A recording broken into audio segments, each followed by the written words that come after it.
India में करवा चौथ को प्यार का प्रतीक माना जाता है, लेकिन ओडिशा में प्यार की एक अलग कहानी है जिसका नाम है सावित्री। एक कहानी जो बलिदान और हिम्मत की मिसाल है। कहानी शुरू होती है सावित्री से, मद्र की राजकुमारी, राजा अश्वपति की बेटी। एक दिन राजा ने सावित्री से कहा कि अपने लिए एक वर ढूंढो। सावित्री एक सफर पर निकल पड़ी। ढूंढते ढूंढते उसकी नजर एक युवा पर पड़ी जो जंगल में लकड़ी काट रहा था। सावित्री हैरान होकर पूछती है, एक इतना सुंदर तेजस्वी युवा जंगल में क्या कर रहा है? उसका नाम था सत्यवान, और उसने बताया उनके पिताजी अंधे हो गए और उनका राज्य उनसे छीन लिया गया। सत्यवान की कहानी ने सावित्री का दिल छू लिया।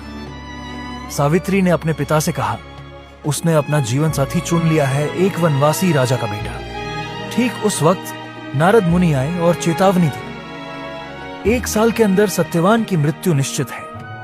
लेकिन सारी रुकावटों के बावजूद सावित्री ने प्रेम को चुना और राजा अश्वपति भी बेटी के संकल्प के आगे झुक गए। सावित्री और सत्यवान की शादी हो गई।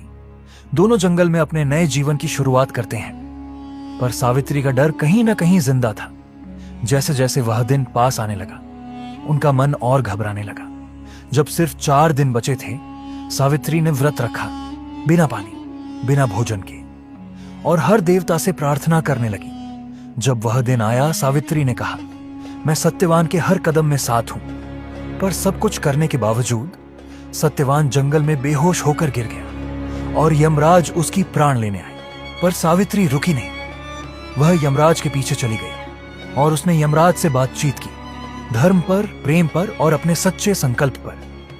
यमराज प्रभावित हुए और बोले, मांगो 3 वरदान, बस पति की जान छोड़कर। सावित्री ने मांगा अपने ससुर की आंखों की रोशनी, अपने पिता के लिए 100 पुत्र, और वह खुद भी 100 पुत्रों की मां बनी। यमराज ने कहा तथास्तु, और फिर समझे जब तक सत्यवान जिंदा नहीं रहेगा, सावित्री मां कैसे बनेगी। अपने वरदान में बंधकर यमराज ने सत्यवान की प्राण वापस कर दिए। सावित्री ने अपनी भक्ति और संकल्प से मौत को भी हरा दिया। तब से लेकर आज तक हर साल ओडिशा की शादीशुदा महिलाएं सावित्री व्रत रखती हैं।